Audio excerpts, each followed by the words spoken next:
പാലക്ക് അല്ലേ? അതെ, പാലക്കിന് ഇവിടെ അത്യാവശ്യം ഡിമാൻഡ് നല്ലോണം ആയി തുടങ്ങിയപ്പോൾ. അതെ അതെ, പാലക്ക് ആളുകൾ ആക്ച്വലി പണ്ടേ ഒരു ഡിമാൻഡുള്ള സംഗതിയാണ് പാലക്ക്. ഞങ്ങളിത് വെച്ച് തുടങ്ങുന്ന ടൈമിൽ മനസ്സിലാക്കി ഡിമാൻഡ് ഹൈഡ്രോപോണിക് പാലക്ക് എന്ന് പറഞ്ഞ് തന്നെ ബാംഗ്ലൂരിൽ നിന്ന് ഓരോ സൂപ്പർ മാർക്കറ്റ്സിലോട്ട് വരുത്തിയാണ് അവർ കൊടുക്കുന്നത്. അപ്പോൾ ഞങ്ങൾ ജസ്റ്റ് ഞങ്ങളുടെ പാലക്ക് കൊണ്ട് വെക്കുന്നു, ഇത് കഴിച്ച് നോക്കൂ എന്ന് പറയുന്നു, കഴിച്ചു നോക്കി. പിന്നെ അത് വളരെ ഓർഗാനിക്കായിട്ട് ആളുകൾ നമ്മുടെ പ്രോഡക്റ്റ് അങ്ങ് എടുത്തു തുടങ്ങി.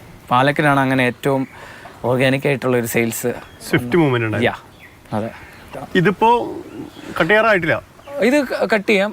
ഇതിപ്പോൾ നമുക്ക് ഒരു 3-4 ദിവസം കൂടെ ആകുമ്പോൾ നമുക്ക് അടുത്ത ഹാർവെസ്റ്റ് ചെയ്യാം. തിങ്കളാഴ്ചത്തേക്ക് നമുക്ക് ഹാർവെസ്റ്റ് ചെയ്യാന്നുള്ള അവസ്ഥയിലാണ്. അതായത് 2 days കഴിഞ്ഞിട്ട് ഹാർവെസ്റ്റ് ചെയ്യാന്നുള്ള അവസ്ഥയിലാണ് ഇരിക്കുന്നത്. ഇപ്പം 33 ദിവസം ആയി ഇയാള്. ഇതിപ്പോൾ ഇത് ആക്ച്വലി 35 അല്ല, ഇത് ഒരു ഹാർവെസ്റ്റ് 1-2 ഹാർവെസ്റ്റ് കഴിഞ്ഞ തേർഡ് ഹാർവെസ്റ്റിന് നിർത്തിയേക്കാണ്. അതാണ് ഇതിന്റെ ഒരു ഉഷാറില്ലായ്മ. ഫസ്റ്റ് ജനറേഷൻ ആണെങ്കിൽ കുറച്ചും കൂടിയും ഗംഭീരമായിട്ട് വരും അല്ലേ? ആ ഒരു ഇതില് കാണുന്നില്ല. അതെ, എന്ന് വെച്ചാൽ ഇപ്പൊ ഈ കാണുമ്പോ സംഗതി ഹെൽത്തിയാണ്, ടേസ്റ്റിയാണ്, പക്ഷെ അത്രയും ക്വാണ്ടിറ്റിയിൽ വരില്ല. മനസ്സിലായി? ആ ക്വാണ്ടിറ്റി വരത്തില്ല. ഇപ്പോൾ നമുക്ക് ഒരു ചെടിയിൽ നിന്ന് ഒരു ഹാർവെസ്റ്റിൽ സപ്പോസ് നമുക്കൊരു 50 grams അല്ലെങ്കിൽ 60 grams ആണ് നമ്മൾ എക്സ്പെക്ട് ചെയ്യുന്നതെങ്കിൽ അത് സെക്കൻഡ് ഹാർവെസ്റ്റ് ആകുമ്പോൾ അത് ചിലപ്പോൾ ഒരു 45 grams ആവും. തേർഡ് ഹാർവെസ്റ്റ് ആകുമ്പോൾ അതൊരു 30 grams ആവും. പക്ഷെ ആ 30 grams ക്വാളിറ്റി 30 grams നമ്മൾ എടുക്കും. ആ ഒരു രീതിയിലാണ് ചെയ്തു പോകുന്നത്. ക്വാളിറ്റി അഷ്വർഡ് ആണ്, പക്ഷെ ക്വാണ്ടിറ്റി കുറയുമ്പോൾ നമുക്ക് അതിനനുസരിച്ച് അപ്പോൾ നമ്മൾ അത് വെറുതെ വെച്ചുകൊണ്ടിരിക്കുന്നതിനെക്കാട്ടി നല്ലത് മാറ്റി വീണ്ടും പുതിയത് ഇടുന്നത് തന്നെയാണ്. ഈ പണ്ട് നമ്മുടെ നാട്ടിൽ തന്നെ കുറെ ചീര ഉണ്ടായിരുന്നു. അതിപ്പോ കുറച്ചു കാലമായിട്ട് മാർക്കറ്റിൽ 2 തരേ കാണുന്നുള്ളൂ, റെഡും ഗ്രീനും. ചുവന്ന ചീരയും പച്ച ചീരയും മാത്രമേ. പക്ഷെ നിങ്ങൾ ഇത് ആത്യന്തികമായിട്ട് കുറെ ചീരവർഗ്ഗങ്ങൾ തന്നെയാണല്ലോ, പല തരത്തിലുള്ള പല നാടുകളിൽ നിന്നുള്ള. ഇതിനൊക്കെ ആവശ്യക്കാരുണ്ട്. നമ്മുടെ നാട്ടിൽ നിന്നുള്ള ചീര പരീക്ഷിക്കാറുണ്ടോ? ഇതിപ്പോ നമ്മുടെ നാട്ടിൽ നിന്നുള്ള ചീര അല്ല, പാലക്ക് എന്ന് പറയുന്ന ആ വേരിയന്റ് ആണ്. നാട്ടിൽ നിന്നുള്ള ചീരയ്ക്ക് ആ രീതിയിൽ നമ്മുടെ നോർമൽ ചന്തയിൽ ഒക്കെ ആക്ച്വലി അതിൻ്റെ ഇത് പോകാറുണ്ട്. പിന്നെ നമുക്ക് ആ റേറ്റിന് നമുക്കിത് കൊടുക്കാനും പറ്റില്ല. അപ്പോൾ ആ ഒരു എന്തെങ്കിലും ഒരു നമ്മൾ അഡീഷണൽ വാല്യൂ കൊടുക്കണമല്ലോ, എങ്കിലല്ലേ നമ്മളൊരു പോകുന്നില്ല. കാരണം നമ്മൾ ആ പർട്ടിക്കുലർ പ്രോഡക്റ്റ് നമുക്ക് ഞങ്ങൾ ഇത്രയും ഇതെടുത്ത് ചെയ്യേണ്ട ആവശ്യം വരുന്നത്. അല്ലാതെ തന്നെ അതിൻ്റെ ഇത് നമ്മൾ ക്വാളിറ്റിയിൽ നമ്മുടെ മാർക്കറ്റിൽ അവൈലബിൾ ആണ്. നമ്മൾ തുടക്കത്തിൽ പറഞ്ഞ പോലെ മാർക്കറ്റ് എൻക്വയറി നടത്തിയതിന് ശേഷമാണ് ഡിമാൻഡിനനുസരിച്ചാണ് സപ്ലൈ. അല്ലെങ്കിൽ കാര്യമില്ല. കാരണം നമുക്ക് എന്തായാലും സാധാരണ കൃഷി രീതിയിൽ വളർത്തിയെടുത്ത് വിൽക്കുന്ന റേറ്റിന് വിറ്റാൽ ഇത് നമുക്ക് മുതലാവില്ല.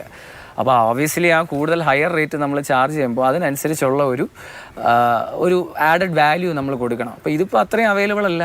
അപ്പോൾ ആ രീതിയിൽ നമ്മൾ ആഡഡ് വാല്യൂ ഈ രീതിയിൽ കൊടുക്കുകയാണ്. ഏതാണ് മീൻസ് നിങ്ങൾ കർഷകർ എന്ന വിധത്തിൽ നിൽക്കുമ്പോൾ മാർക്കറ്റിലേക്ക് കൊടുക്കുമ്പോൾ ഏതിനാ റിട്ടേൺസ് കൊടുക്കും? എല്ലാ പ്രോഡക്റ്റും നമ്മൾ നോർമലി ആ പ്രോഡക്റ്റിൻ്റെ നോർമൽ സാധനത്തിൻ്റെ പ്രൈസിങ് കിട്ടും. ഇപ്പോൾ ലെറ്റ്യൂസ് ആണെങ്കിലും ഓർഗാനിക് അല്ലാത്ത ലെറ്റ്യൂസുമായിട്ട് ഉള്ള പ്രൈസുമായിട്ട് നമുക്കിത് കമ്പയർ ചെയ്യാൻ പറ്റില്ല ഞങ്ങളുടെ പ്രൈസ്. കാരണം ഞങ്ങൾ അത്രയും ക്വാളിറ്റിയിൽ 24 മണിക്കൂറിനകം ഹാർവെസ്റ്റ് ചെയ്തുകൊണ്ട് കൊടുക്കുകയാണ്.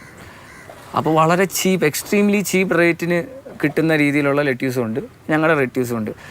ഓബ്വിയസ്ലി വിഷ്വലി കാണുമ്പോൾ തന്നെ ആ പ്രോഡക്റ്റ്സ് തമ്മിലുള്ള വ്യത്യാസം അറിയാം, അവർക്ക് മനസ്സിലാവും ഇതിന് എന്തുകൊണ്ട് ഇത്രയും കൂടുതൽ പ്രൈസ് വരുന്നു, ഇതെന്തിനിങ്ങനെ പാക്കിങ്. ആ പാക്കിങ് അല്ലാതെ തന്നെ പ്രോഡക്റ്റ് ഇരിക്കുന്ന ക്വാളിറ്റിയിൽ വിഷ്വലി തന്നെ നമുക്ക് ആ ഡിഫറൻസ് അറിയാൻ സാധിക്കും.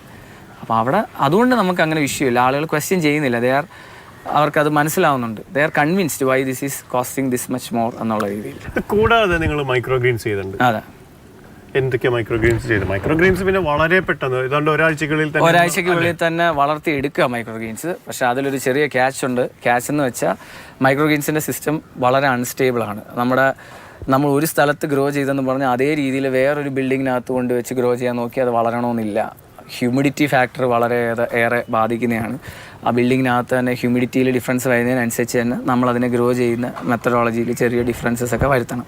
ഈസി ആയിട്ട് ഫംഗസ് ക്യാച്ച് ചെയ്യും. അതാണ് മൈക്രോഗ്രീൻസിൻ്റെ ഒരു മെയിൻ ഇഷ്യൂ ആയിട്ട് വരുന്നത്. പക്ഷേ extremely nutritious, extreme high quality ഒരു പ്രോഡക്റ്റാണ് മൈക്രോഗ്രീൻസ് എന്ന് പറയുന്നത്.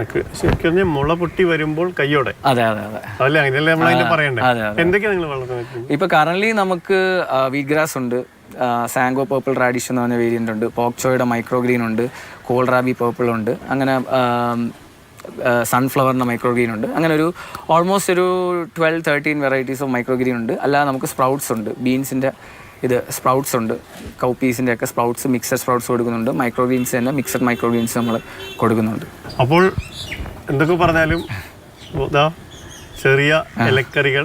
അതെ, ചെറുതെന്ന് പറയാൻ പറ്റില്ല, ആരോഗ്യത്തിന്റെ കാര്യത്തിൽ വെച്ച് നോക്കുമ്പോൾ ചെറിയ ഇലക്കറികൾ എന്നുള്ളത് തരുന്നത് വലിയ സംഭാവനയാണ് അല്ലേ? എഞ്ചിനീയർമാരായിട്ടിരിക്കുന്ന ആൾക്കാര് കാർഷിക എഞ്ചിനീയർമാരായി മാറിക്കഴിഞ്ഞിരിക്കുകയാണ്. കാത്തിരിക്കുന്നു നിങ്ങളുടെ നിർദ്ദേശങ്ങളും അഭിപ്രായങ്ങളും.